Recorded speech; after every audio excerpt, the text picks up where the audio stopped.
Hello everyone, అందరూ ఎలా ఉన్నారండి? బాగున్నారా? మీ అందరూ బాగుండాలని నేను ఎప్పుడు కోరుకుంటానండి. మేమైతే ఇక్కడ మా ఇంటి దగ్గరలోనే ఎస్మార్ట్ అని ఒక సూపర్ మార్కెట్ ఉందండి. ఇదొక బడ్జెట్ ఫ్రెండ్లీ సూపర్ మార్కెట్ అండి. అన్నీ చిన్న చిన్నగా ప్యాకెట్స్ అవి ప్యాక్ చేసి ఇక్కడ ఈ స్టోర్‌లో అమ్ముతారండి. చాలా బడ్జెట్ ఫ్రెండ్లీ. మేము ఏవైనా గ్రోసరీ కావాలంటే మాక్సిమం ఇక్కడే తీసుకుంటామండి. చాలా బావుంటదండి షాపింగు. మీరు ఈ దగ్గరలో ఉన్నవాళ్ళైతే తప్పకుండా వెళ్లి విజిట్ చేయండి. నెక్స్ట్ డే మార్నింగ్ అండి, సండే కదా! సండే వచ్చిందంటే ఇంకేముంటదండి, వెజ్జీస్ అన్నీ తెచ్చుకుంటాము. అవన్నీ కట్ చేసుకొని, అన్నీ బాక్సెస్‌లో అరేంజ్ చేసుకోవడం ఒక డ్యూటీ అయిపోతదండి. ఒక పూటంతా ఈ కుకింగ్ తోటి వెజిటబుల్స్ అన్నీ అరేంజ్ చేసుకోవడం వీటితోటి అయిపోతుందండి మార్నింగ్ లేచిన దగ్గర నుంచి. ఆ తర్వాత ఆకుకూరలు అంటే దేనికి అవి సెపరేట్‌గా నేను అరేంజ్ చేసేసుకుంటాననమాట. ఇప్పుడు ఈ కరివేపాకు ఉంది కదండీ! ఇవంతా మొత్తం అంతా లీవ్స్ అన్నీ తీసేసి టిష్యూస్ అవి పెట్టుకొని ఒక ఒక కంటైనర్‌లో స్టోర్ చేసేసుకుంటాననమాట. మనకి అప్పుడేంటంటే ఈజీ అయిపోతుందండి వర్క్. మనం ఎప్పుడంటే నెక్స్ట్ డే మనం యూజ్ చేసుకోవాలనుకున్న గబుక్కుమని ఒకేసారి తీసేసుకొని అలా యూజ్ చేసేసుకోవచ్చనమాట. సో, ఇలా కొంచెం శ్రమపడి ఒక పూట కష్టపడ్డామనుకోండి, అంటే ఒక పూట అవసరం లేదులెండి. ఒక గంట, ఒక 2 గంటలు టైమ్ స్పేర్ చేసుకొని చక్కగా ఇవన్నీ అరేంజ్ చేసుకున్నాం అనుకోండి, మనం డైలీ కుక్ చేసుకోవడానికి చాలా ఈజీ అయిపోద్దండి ప్రాసెస్. అలాగే కొత్తిమీర కూడా ఒక కట్ట రూ. 10 చాలా ఎంత కాస్ట్ అండి కొత్తిమీరి.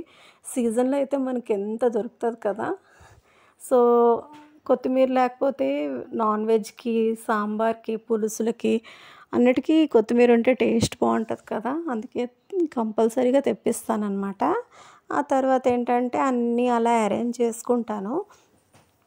అంటే ఏ వెజిటబుల్స్ అయితే చాప్ చేసుకొని ఉంచుకున్నా బావుంటాయో, ఆ వెజిటబుల్స్ అన్నీ చాప్ చేసేసుకొని కంటైనర్స్‌లో అంటే ఒక బాక్సెస్‌లో స్టోర్ చేసేసుకుంటానండి. అలా అయితే నాకు కొంచెం ఈజీగా అనిపిస్తదనమాట.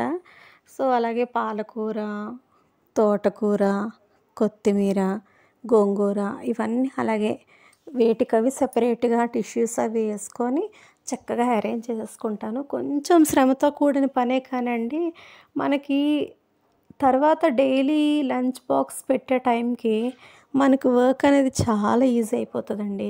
ఇలా చేసుకుంటే మనకి ఒక 2, 3 డేస్ వెజిటబుల్స్ అనేవి ఎక్స్‌ట్రా స్టోర్ ఉంటదనమాట. మనం స్టోర్ చేసుకున్న ఫ్రెష్ అంటే మనం ఓపెన్ చేసి తీస్తామా, అప్పుడే తీసుకొచ్చినట్టు ఫీల్ ఉంటదనమాట. అంటే టిష్యూస్ వల్ల వాటర్ అంతా అబ్జర్బ్ చేసి చక్కగా ఫ్రెష్‌గా ఉంటాయండి. ఏ వెజిటబుల్స్ అయినా మీరు ఒకవేళ ఇలా ట్రై చేయకపోతే తప్పకుండా ట్రై చేయండి. నేనైతే ఇలాగే అరేంజ్ చేస్తానండి. ఈ కాకరకాయ కూడా అలాగే చేస్తాననమాట. చూసారా, లోపల సీడ్స్ అన్నీ తీసేసాను. యాక్చువల్‌గా సీడ్స్ మంచివి, కానీ కొంచెం గట్టిగా ఉన్నట్టున్నాయి కదా అని సీడ్స్ అన్నీ తీసేసి చక్కగా ఇవి కూడా చిన్నగా చాప్ చేసేసుకొని కొన్ని స్టోర్ చేశాను. కొన్నేమో ఈరోజు ఫ్రై చేసేసాననమాట. కాకరకాయ ఎలా వండినా బావుంటది కదండీ! కాకరకాయ ఫ్రై చేసుకున్నా బావుంటది. కాకరకాయ పులుసు అంటే పుల్ల బెల్లం వేసుకొని పులుసు చేసుకున్నా బావుంటది. మేమెలా చేసుకున్నా కాకరకాయ చాలా ఇష్టంగా తింటామండి. సో, ఇవన్నీ చిన్న చిన్నగా కట్ చేసేసుకొని నా దగ్గర చాపర్ ఉందనమాట. దాంతోటి నేను చాప్ చేసేసుకుంటాను. ఇలా కొంచెం వెజిటబుల్స్ కొన్ని ఆనపకాయ, దొండకాయలు, తర్వాత కాకరకాయలు ఇలాంటివుంటాయి. క్యారెట్, బీట్రూట్ ఇవన్నీ చిన్నగా చాప్ చేసుకోవాలి అంటే అది యూజ్ చేస్తానండి. చాలా యూజ్ అవుతదండి అది మాత్రం నిజంగాను. ఇప్పుడు ఇన్ని కాకరకాయలు అలా నెమ్మదిగా చిన్నగా కొయ్యాలంటే ఎంత టైం టేకింగ్ కదా! అది నా వర్క్ ఈజీ చేస్తుందండి ఆ చాపర్ అన్నది.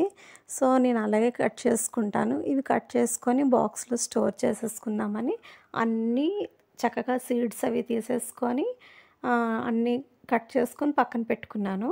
ఆ తర్వాత ఆ చాపర్ తోటి మిగతావన్నీ కాకరకాయలన్నీ కట్ చేసేస్తాననమాట. ఈ వెజిటబుల్స్ అన్నీ కట్ చేసుకొని, అన్నీ అరేంజ్ చేసుకొని, ఆ తర్వాత కుకింగ్ స్టార్ట్ చేయాలండి. సండే అయితే మాత్రం ఒక పూటంతా ఈ పనితోటే అయిపోతుందండి. చాలా చాలా పనుంటుందండి. అలా కట్ చేసుకొని అన్నీ అరేంజ్ చేసేసుకున్నాను. ఆ తర్వాత కుకింగ్ స్టార్ట్ చేశానండి. ఇది నేను ఇండస్ వ్యాలీ నుంచి తీసుకున్నానండి. ఈ పాన్ మాత్రం చాలా బావుందండి. చక్కగా బాగా దళసరిగా వచ్చింది. మనం ఏమైనా ఫ్రైస్ అవి చేసుకున్నా మాడదనమాట. నేను ఇవాళ ఏం చేస్తున్నానంటే అన్నీ కొంచెం కొంచెం క్వాంటిటీలోనే ఎక్కువ ఐటెమ్స్ చేస్తున్నానండి. గోంగూర పచ్చడి చేస్తున్నాను, కాకరకాయ ఫ్రై చేస్తున్నాను, తోటకూర ఫ్రై, మటన్ కర్రీ చేస్తున్నానండి. ఇన్ని ఐటెమ్స్ అనుకుంటారా? కానీ అన్నీ కొంచెం కొంచెమే చేస్తాననమాట. గోంగూర చక్కగా కడిగేసుకొని ఉప్పులో కొంతసేపు వాటర్ వేసి, ఉప్పు వేసి అంటే క్రిస్టల్ సాల్ట్ ఉంటది కదా! అది వేసి కొంతసేపు ఉంచుతాననమాట. ఆ తర్వాత ఈ నార్మల్ ప్రొసీజరేనండి. గోంగూర వేయించేసుకుంటాము. అది దగ్గరగా అయిపోయిన తర్వాత తీసేసుకొని మళ్ళీ అదే అదే బాండీలోని మనం వెల్లుల్లిపాయలు, తర్వాత ఎండుమిర్చి, ధనియాలు, శనగపప్పు, మినపప్పు, జీలకర్ర వేసుకొని వేయించుకోవడమే. ఈ 2 కలిపి మిక్సీ చేసేసుకోవడమేనండి. సింపుల్ ప్రాసెసే. అంటే కొంచెం అంటే నేను ఇవాళ నాన్ వెజ్ తినను అంటే సండే నాన్ వెజ్ తినను కదా! సో, అందువల్ల వెజ్జీస్ అన్నీ ఎక్కువ చేసుకుంటాననమాట. అంటే నాతో పాటు వాళ్ళు తింటారనేసి చేస్తాను. కొంచెం క్వాంటిటీలో చేస్తాను. అదే అనుకుంటారు మీరేంటి ఇంత ఆయిల్ ఏసానని.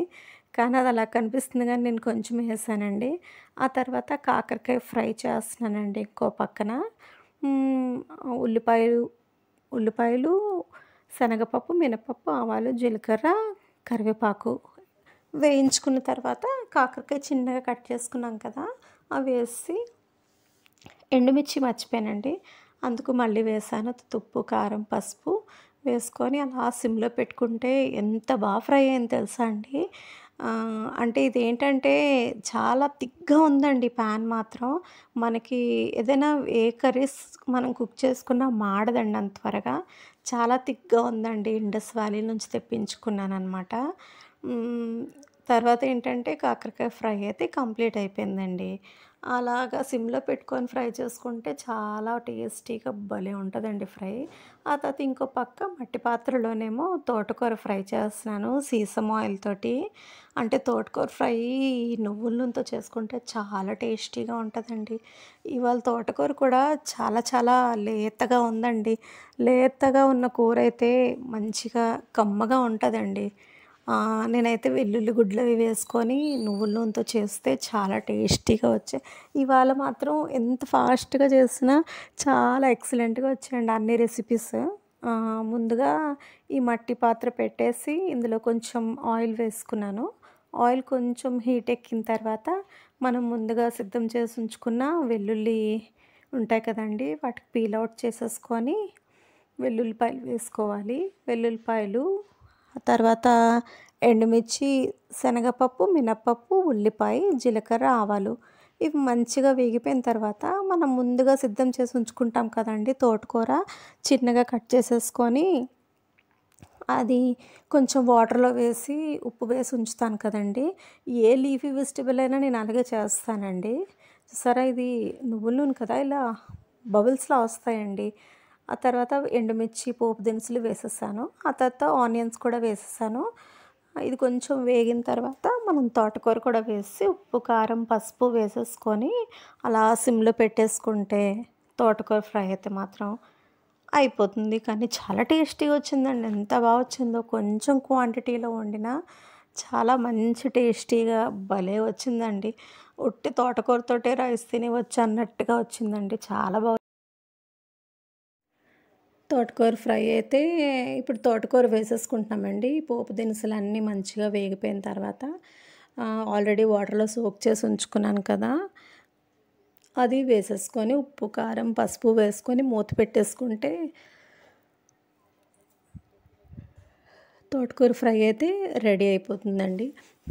అంటే నాకు తెలిసినంత మట్టుకు ఏంటంటే, ఇలా గ్రీన్‌గా ఉండే అంటే మంచి డార్క్ కలర్‌లో ఉన్న వెజిటబుల్స్ అంటండి మూత పెట్టకుండా కుక్ చేస్తే వాటి కలరు వాటికే ఉంటుందటండి. మూత పెట్టేస్తే అది బాగా మగ్గిపోయి కలర్ పోతుందంట.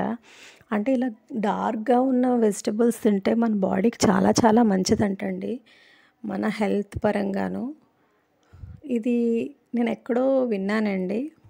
ఇది ఎంతవరకు నిజమనేది నాకు తెలీదు సరిగ్గాను. ఆ తర్వాత ఏంటంటే ఇప్పుడు ఈ ఫ్రైని అలాగా సిమ్‌లో పెట్టుకొని మగ్గించేసుకోవడమేనండి. ఈ మట్టి పాత్రలో కుక్ చేయడమో ఏంటో కానియండి, కర్రీ మాత్రం చాలా టేస్టీగా వచ్చిందండి. ఎంత బా వచ్చిందంటే అంత బా వచ్చిందండి. తర్వాత ఈ తోటకూరని అలా సిమ్‌లో పెట్టుకొని మగ్గించేస్తున్నాను. ఇంకో పక్క ఏంటంటే ముందు గోంగూర పచ్చడికి వేయించుకున్నాను కదా! అది మిక్సీ చేసేసుకున్నాను. చెప్పాను కదండీ! ఎక్కువ ఐటెమ్స్ కొంచెం క్వాంటిటీలోననమాట. ఆ తర్వాత ఏంటంటే ఇవాళ రెసిపీస్ ఏంటంటే తోటకూర ఫ్రై, గోంగూర పచ్చడి, కాకరకాయ ఫ్రై, మటన్ కర్రీ అనమాట చేసేసాను. చెప్పాను కదా! కొన్ని అంటే ఎక్కువ ఐటెమ్స్ తక్కువ క్వాంటిటీ తోటి చేశాననమాట. ఇప్పుడు సరిపడా ఉప్పు, కారం, పసుపు వేసుకొని సిమ్‌లో పెట్టుకొని దాని మీద ఒక లిడ్ పెట్టేసుకుంటే తోటకూర ఫ్రై అలా ఫ్రై అయిపోతుంది. కర్రీ అయితే కంప్లీట్ అయిపోయినట్టేనండి. ఆ తర్వాత ఏంటంటే నెక్స్ట్ పచ్చడి మిక్సీ వేసేసుకున్నాను. మరి అది వీడియో తీయడం మర్చిపోయానండి. దాని తర్వాత ఏంటంటే మటన్ కర్రీకి ప్రిపరేషన్ మసాలా అది పేస్ట్ రెడీ చేస్తున్నానండి. సింపుల్‌గా చేసేస్తున్నాను. మసాలా అంటే ఎక్కువ ఏమి వేసేయడం లేదు. ఉల్లిపాయ, టమాటో, అల్లం వెల్లుల్లి, హోల్ గరం మసాలా వేసి పేస్ట్ చేసేసానండి. ఇంకో పక్కేమో తోటకూర అలా కలుపుతున్నాను. అంటే మనం అలా వదిలేయకూడదనమాట. మధ్య మధ్యలో కలిపితే మొత్తం అంతా ఈక్వల్‌గా కుక్ అవుతదనమాట. అందుకనేసి అప్పుడప్పుడు మనం కలుపుతూ ఉండాలి. మనం దీంట్లో ఎక్సెస్ వాటర్ ఎయక్కర్లేదు. ఎందుకంటే అందులో వాటరే బయటకొచ్చేస్తది. ఆ వాటర్ అంతా పోయి దగ్గరగా అయిపోయిన తర్వాత మనం ఆపేసుకోవడమేనండి. తోటకూర ఫ్రై అయితే రెడీ అయిపోయింది. చూసారా? కొంచెం క్వాంటిటీ అంటే నేను ఒక్కదాన్నే తింటానండి ఇది. సో, అందువల్ల కొంచెం క్వాంటిటీయే కుక్ చేశాను. ఆ తర్వాత ఇంకో పక్కేమో మటన్ కర్రీ కోసం మటన్ శుభ్రంగా కడిగేసుకున్నాను. తర్వాత మసాలా పేస్ట్ చేశానండి. కుక్కర్‌లో కుక్ చేసుకుంటున్నాను. కొంచెం ఆయిల్ వేసుకొని మసాలా పేస్ట్ అంతా మంచిగా వేయించుకోవాలి. ఉప్పు, కారం, పసుపు వేసేసుకొని అంటే ఇది బాగా దగ్గరగా అవ్వాలనమాట. దీంట్లో పచ్చి వాసన అంతా పోయేంత వరకు వేయించుకోవాలండి. ఆ తర్వాత మనం ముందుగా శుభ్రం చేసి పెట్టుకొని ఉంచుకున్న మటన్ని ఇందులో వేసేసి సరిపడా వాటర్ వేసుకొని మనం లిడ్ పెట్టేసుకొని ఒక 5-6 విజిల్స్ వస్తే కర్రీ అయితే రెడీ అయిపోతుందండి. Simple process. అంటే వంట అనేది ఈజీగా, సింపుల్‌గా చేసేసుకుంటానండి. చాలా ఫాస్ట్‌గా చేస్తాను. చాలా ఫాస్ట్‌గా చేస్తానండి కుకింగ్ అనేది. ఆల్మోస్ట్ మటన్ కర్రీ అయితే కంప్లీట్ అయిపోయినట్టండి. ఒక 70%. ఇప్పుడేమో కొంచెం కొత్తిమీరేసి, వాటరేసి లిడ్ పెట్టేస్తే విజిల్స్ ఒక 5-6 విజిల్స్ వస్తే అయిపోయినట్టేనండి. ఆ తర్వాత ఏంటంటే మేము మార్కెట్‌కి వచ్చామన్నమాట. అంటే కొన్ని స్టీల్ ఐటెమ్స్ తీసుకుందామని. ఇక్కడైతే అన్ని ఐటెమ్స్ ఉన్నాయండి. ఎన్ని సామాన్లున్నాయో చూడండి. మొత్తం అంతా క్యాప్చర్ చేశాను. స్టీల్‌వి, ఇత్తడివి అన్నీ. ఎక్స్‌చేంజ్ కూడా ఉందండి. మన దగ్గర పాతవి తీసుకొని మనకి ఏం కావాలంటే అంటే అక్కడ ఇత్తడి కావాలంటే ఇత్తడి, స్టీల్ కావాలంటే స్టీల్ తీసుకోవచ్చనమాట. అప్పుడు మమ్మీ, డ్యాడీ ఆళ్ళు కూడా వచ్చారు. అంటే రథయాత్ర జరుగుతుందండి. ఎంత క్రౌడ్ ఉందని తెలుసా? ట్రాఫిక్ చాలా ఎక్కువ ఉందండి. అక్కడ కావాల్సినవి తీసుకొని మేమైతే రిటర్న్ అయిపోదామనేసి బయటకొచ్చేసరికల్లా అక్కడ చిన్న చిన్నవి మినియేచర్ టాయ్స్ అంటారు కదండీ! అంటే ఇవి చూసారా? చిన్న చిన్నవన్నమాట. క్యారేజ్‌లు, గిన్నెలు, కప్పులు ఎంత బావున్నాయి. భలే అనిపించాయండి చూసి. వెంటనే క్యాప్చర్ చేసేసాను. బావున్నాయి కదండీ! చిన్న పిల్లలు ఆడుకోవడానికి భలే ఉంటాయి కదండీ! నాకు భలే నచ్చాయనమాట. మమ్మీ, డ్యాడీ కూడా వెళ్ళిపోతున్నారు. మా షాపింగ్ అంతా అయిపోయిందండి. మీరు గనక నా ఛానల్‌ని కొత్తగా చూస్తున్న వాళ్ళైతే వెంటనే సబ్స్క్రైబ్ చేసుకోండి. పక్కనే ఉన్న బెల్ ఐకాన్ ప్రెస్ చేశారంటే నా వీడియోస్ మీకు నోటిఫికేషన్‌గా వస్తాయన్నమాట. లైక్ చేయండి, షేర్ చేయండి, సబ్స్క్రైబ్ చేయండి. Bye friends. సపోర్ట్ చేయండి.